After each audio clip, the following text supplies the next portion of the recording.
Welcome to the next match reaction. Hope you can hear me alright. This is Everton versus Manchester United. Manchester United match reaction. We have won against many people's odds, 3-1, away from home at Goodison Park. I hope you guys are enjoying yourself. If you're excited, leave your comment. Who was your man of the match today? Let me know. Did we deserve to win? Did Everton deserve to lose like that? It's a very interesting, even game to some extent. It really was, and you could argue many people were disappointed for this result, not just Everton fans but also Man United fans. You could argue this because realistically some people wanted Ole out. Some people wanted Ole out today, and I can't lie to you guys, there was a part of me that wanted us to lose. There was. I have to be honest. Guys. I don't know about you. Don't know. Obviously, if you're not a Man United fan, you probably want Ole Gunnar Solskjaer to stay because of how inconsistent we are. But today there was a section of our fan base who don't really care if we win or not. People want Ole Gunnar Solskjaer out, which is not a bad argument to make. It's not. Doesn't mean you're a fake fan unless you always want us to lose, which is just weird. Because even if you don't like the manager, you should still be supporting them most of the time. It just felt like the pressure was building. I did get into the Poch hype between the last stream and this one. I just did feel like Pochettino was coming in, whether we like it or not. It feels like the beginning of the end. And if we lost today, I felt like we should and we could have sacked him, and before the international break would have been a good time to do so. But again, many people thought Solskjaer's gonna find a way to win when he's backs against the wall, and today is another example of that. It really is, to much people's frustration or much people's delight. We're here. I'm caught in the middle. I'm just feeling like, why can't we always have this energy all the time? You know what I mean? Against a good Everton team, but they've been on the decline a little bit, and now we're only 3 points below them, with a game in hand ahead of them. So, do you know what? This win was very important in terms of getting the league position up and not being very much an embarrassing position. We're now mid-table, which is still a bit embarrassing for our club, who's the biggest club in the world. But it leaves us in good stead. If we can win, if we can start a run together, we've got easier games coming up now. After the international break, then we can climb ourselves up the table. It doesn't matter who the manager is. But let's talk about the actual game. Leave a like, comment, subscribe if you haven't yet. I really appreciate it, and just let me know what do you think of the game. I want to know what you think. Okay, I want to chat to you guys. That's what it's all about. Because there's going to be a lot of opinions swirling around this one. I did miss the first 10 minutes. I apologise for missing the first 10 minutes. What I did hear is that we did have high energy, high pressing, which only lasts 10 minutes anyway, usually for Ole Gunnar Solskjaer.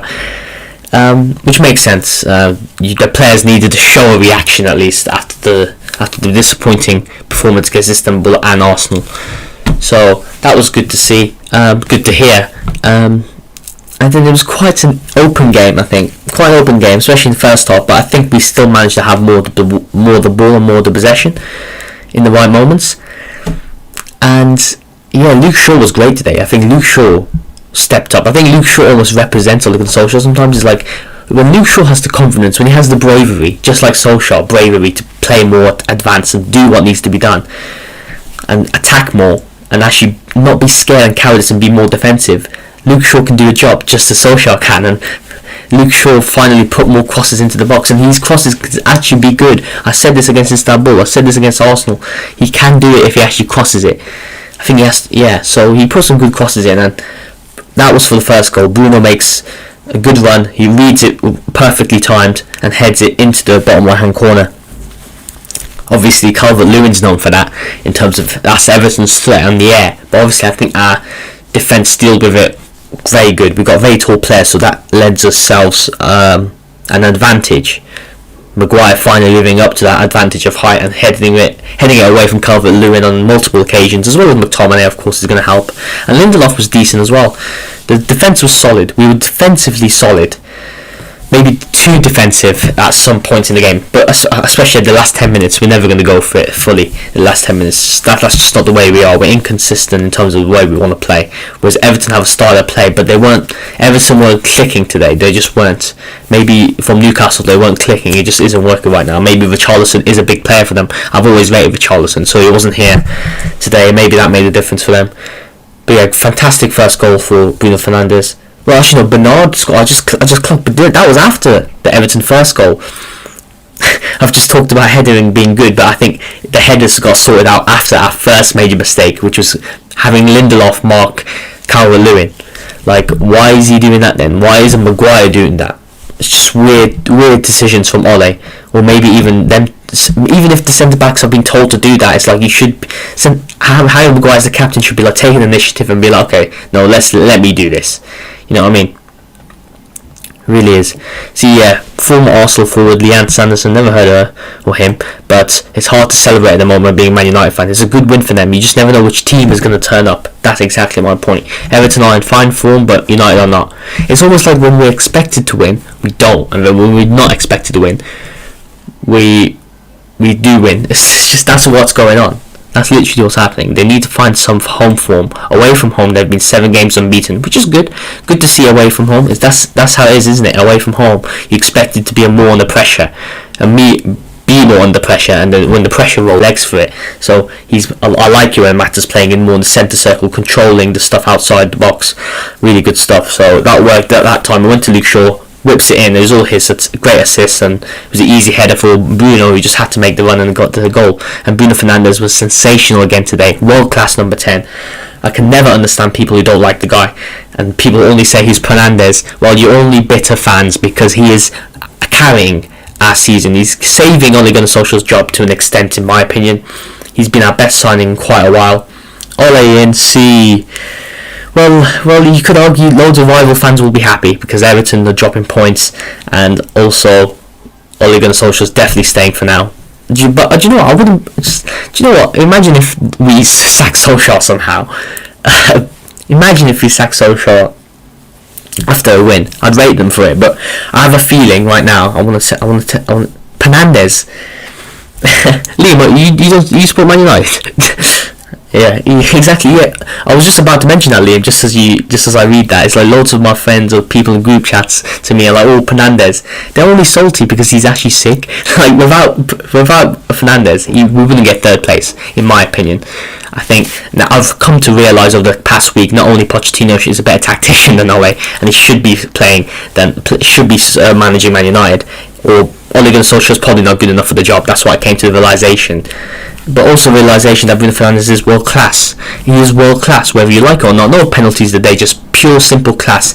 Even the second goal, again, another good response. Not just sticking to a 1-1. We still carried on. And yeah, Rashford making the runs in. Rashford's making a lot of runs today. Some of them didn't work, some did. And I don't think in this case he scored from the header. It looked like he scored from the header, but it was actually Bruno Fernandes' cross that sneaked in, so maybe a bit lucky there. But overall, Fernandes was dictating everything while we were lacking. It was just beautiful to see. Ozil's better than Fernandes. Yeah, you wish, Liam. He probably is. He could be in another parallel universe. But Fernandes has got the talent, and he's got the hard work ethic, and he's got the leadership as well. He's got everything in abundance, and it's just. Yeah, everyone needs to be a leader, but he's the biggest leader. That's what he's saying. So let's say he was a great end to a game. He said, we know what we had to do today, and we did it well. Make sure to leave a like, guys, as well. Thank you for commenting, Liam. I appreciate you. It's good. It's just good about getting a chat. Always chat, whether you're a Man United fan or not. It's always good talking about Man United because it's always a topic, isn't it? It's always a interesting topic. We did some mistakes in the second half. Maybe we were a bit more confident and wanted to go forward, and we didn't keep the ball too much.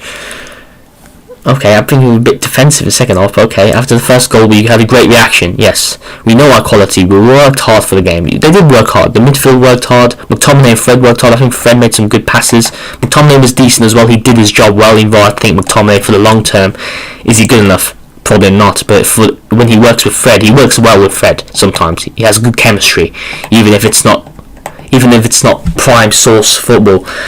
It was difficult to recover after the Istanbul game. He says, this was the moment to do something in this game, and we did it. I don't care if Marcus Rashford touched this for his second goal, he says.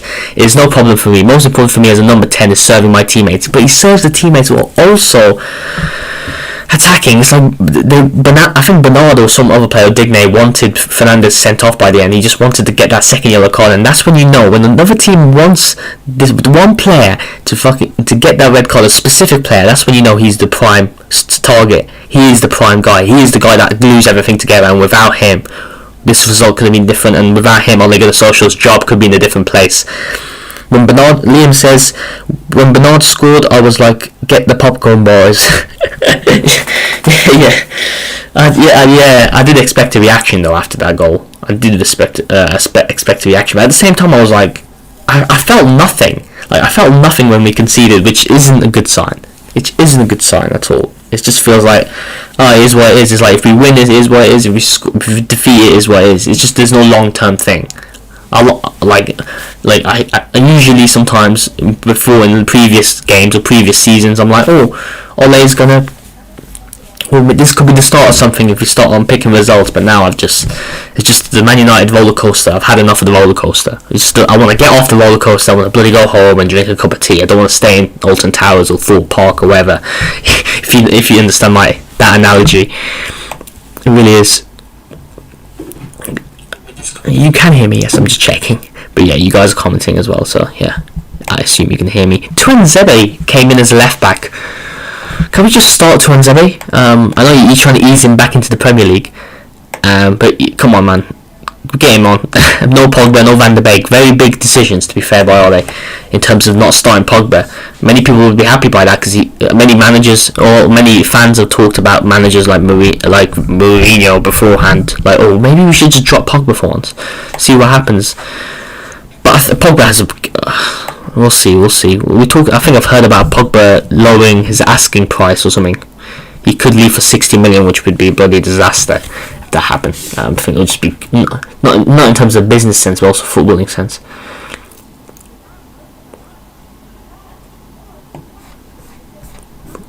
Solskjaer saying we were set up to fail. A joke.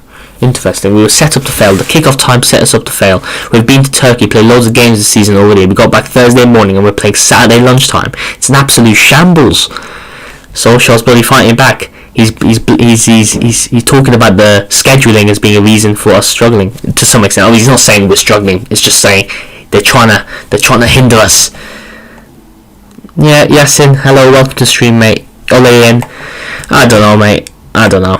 Obviously, everyone wants Ole in, but that shows that rival fans just want us to fail, and maybe Ole he's just inconsistent. He's too inconsistent. It's not like Ole can be a decent tactician. He's got tactics, but sometimes they may be good, sometimes they may be shit. As that meme goes, it's true. That's what's happening. These boys deserve better. Luke Shaw's got injured because of it. Luke Shaw's injured.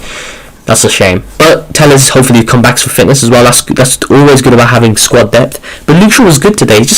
Luke Shaw, again, representing Solskjaer's career as a Man United manager. When Luke Shaw's confident and can do it, he can bloody do stuff, but he doesn't do it consistently enough in terms of attacking. I think Luke Shaw defensively is consistently decent. Just attacking-wise, it's not. Pogba to non-league for a packet of crisps. Okay. I think Mino Raiola would bloody not like that. He wouldn't like that, would he? He wouldn't get his 50% of millions. It's a hamstring, which might be a long one, and Marcus Rashford might be struggling. The authorities set us up to fail. Who is responsible? Solskjaer's clearly pissed off about this. God, leave a like, comment, subscribe if you haven't yet. I really appreciate it. Each like represents each game that Ole Gunnar Solskjaer staying in the job. It really is. So yeah, smash that like button, share this video with your mates, let them know this is some top man analysis of Manchester United players this season. In these times of pandemic, mentally and physically is draining, and you could blame Pogba on the bench for COVID-19, but no, I think it was more of a tactical setup. He just loves playing Fred McTominay. Even though I think Matic could do a job, but maybe Matic is just too tired to be long-term CDM. This is why you get a proper CDM like Arsenal did. But here's what it is. That's a transfer. See, I don't think you should be saying just the authority set us up to fail. I think that's a wink to the board. Wink, wink. You should be saying, I think, hopefully Solskjaer's also hinting that Ed Woodward is the fault, but I don't think he is. But I think it's more so Ed Woodward setting up for you to fail, mate, and the board and the transfer policy, not just the scheduling. But the scheduling doesn't help, to be fair, in these trying times. Let us play on a Sunday. There's an international break after this. It's a joke. The players were brilliant. Cavani is getting better and better and better. Yes, he is. Cavani I was watching the match. I was like, I want Cavani to score. Just to give him some confidence. We signed him for some. I know we didn't want him. I know Solskjaer didn't want him, but get him a goal. He deserves it, and he's been playing decent. He's been doing the positioning right. He's been working hard, trying to get back up to fitness, and he got his goal by the end.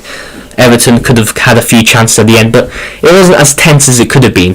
So, they're trying to get the equaliser. I've seen other teams against us, like Southampton even, or thingy, in the similar situations, like trying to get equaliser that provide more scary chances. Maybe Decore's blazing over the bar could have been better. But then after another corner, we just countered them and got the finishing blow on them. And 3-1 might be a bit flattering. I think 2-1 might have been a bit more suitable. But I don't think Everton did enough really in terms of the high energy. They got more of the ball in the second half, which they didn't have in the first half. However, we contained them. We contained them pretty well. It's just that I just want to have a team that always enforces their attacking philosophy long term. But maybe it's just without the transfers to really give Ole Gunnar Solskjaer the wingers that he wants, like Sancho instead of Matt on the wings, or even like a CDM properly that doesn't need Fred and McTominay, just one good CDM, or maybe even a better centre back like Tuanzebe should be playing, maybe, or maybe a proper centre back to go in straight away and not ease him in and take time to get it together. We've got the money, it's just what it is. But I've talked about that a lot. Yeah, Everton have started well, but they've started to fall a bit. And we've got opportunity here, but again, do we ever take opportunities in the long term? I don't know if we do. See, look at the table. Everton are 5th, but they've played 8 games. We've got 10 points, which is not good enough, but it's not abysmal that it could have been if we lost or drew today. I think a draw, and I still want to do. I'd be like, sack him in a way. But knowing our board, even if it was a draw, they'd be like, oh, good enough. Let's keep him till Christmas, because that's when we seem to sack all our managers. But no, see, look, we're 3 points behind Everton. I know it's still very tight. We're 6 points off the top, so anything can happen really. And if we win our game in hand, Southampton play 8 games, they got 16 points, so we can catch them up. But Southampton are a good coach team, and that's where we want to be. We can do it, even if we haven't got all the players, we still can have better coaches and better tactics and better long-term philosophy. Southampton proves it, Leicester proves it. So mate, that's why I wanted Pochettino in. But I don't think it's going to happen now. It's hard to celebrate the moment being a Man United fan. And obviously, even if Pochettino comes in, there's no guarantee that he can break the cycle, but I'm just banking on the fact that he's got better. He can do better with this squad. He's used to something. He wanted some of these players, so he might not want too many transfers that the Glazers won't like. I wish the Glazers would leave, but it is what it is. But yeah, I think if I had to predict what Solskjaer's job is going to look like, I think it's going to be like Van Gaal again. I think it's going to be probably we're not going to make top 4. We might win an FA Cup or even EFL Cup if we're lucky. Maybe get far in the Champions League before losing. Imagine if we win Champions League, that'd be crazy. We can dream, guys. We're allowed to dream, us Man United fans. It used to not be dreams; it used to be good expectations.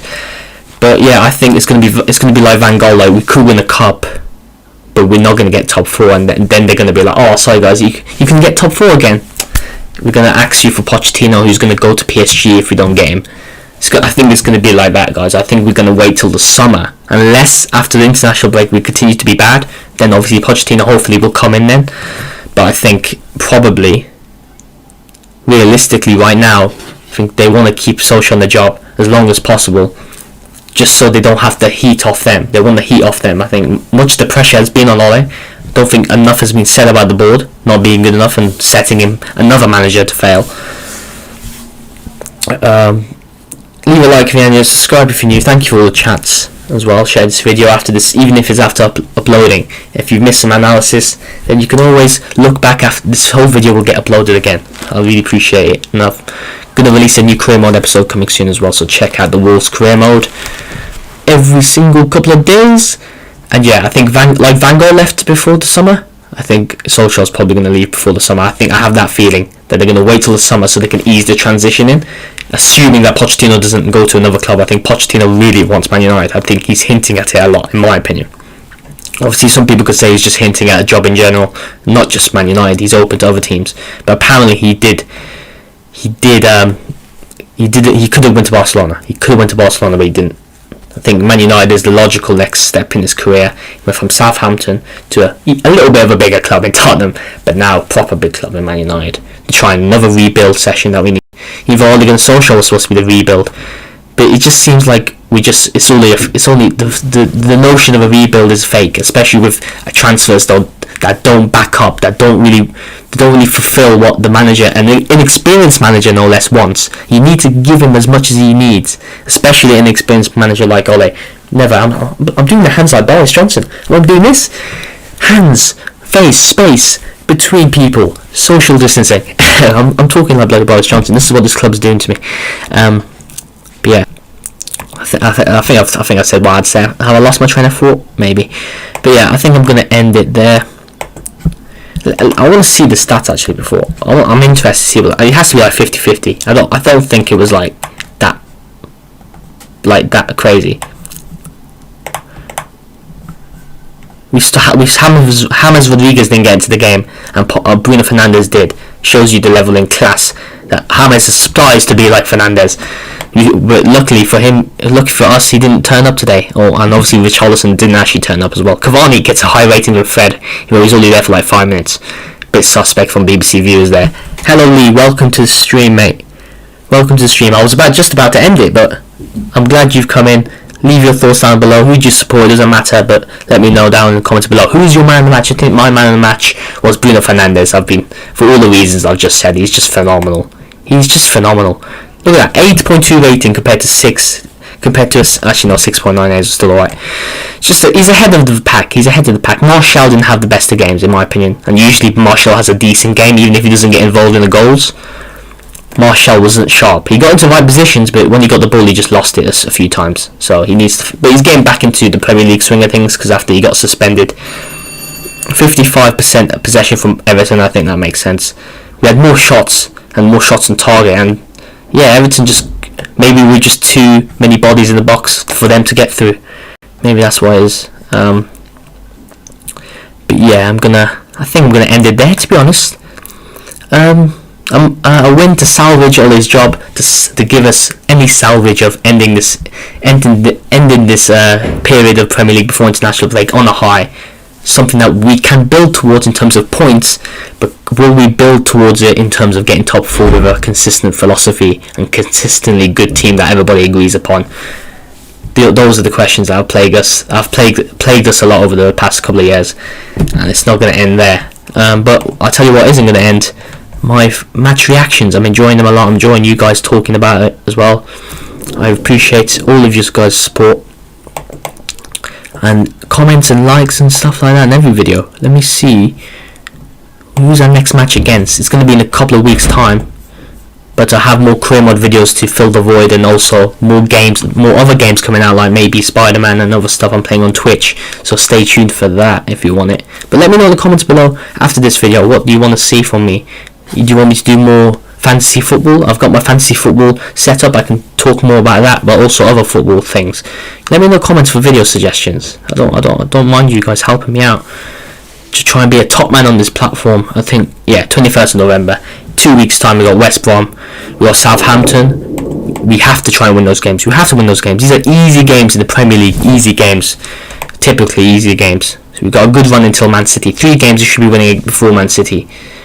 And obviously in the Champions League we made things hard for ourselves a little bit, so we still have to be on an A game there.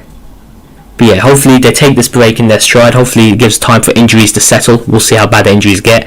Hopefully Tellers will be back. Hopefully Cavani can now get into the swing of things as well. He's decent goals by him. I think 2 goals and 1 assist for Bruno. He's showing back. He's showing his class once more. He's not getting dragged down by the rest of the squad, at least for now. And yeah, I'll see you guys after that for that West Brom match reaction, 21st of November. Obviously, leave a like, subscribe, ring a bell so you don't miss an upload when the football does come back. But I'm also making other streams and uploads of career mode as well. So check the Wolves FIFA 20 career mode as well. Every time I upload, bells so you don't miss a thing. Subscribe, bottom right hand corner. I keep on saying it, but every little helps. And yeah, I'll see you guys next time for the next Man United reaction or the next upload, wherever you want to see me. And yeah, thank you guys so much for watching. Goodbye.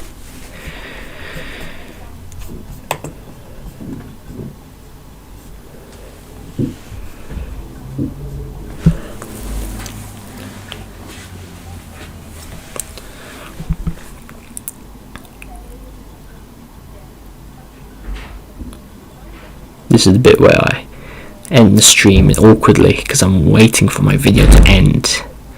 Remember, you can leave your comments down below after this video has been uploaded, because once the stream ends, the video ends. Thank you very much.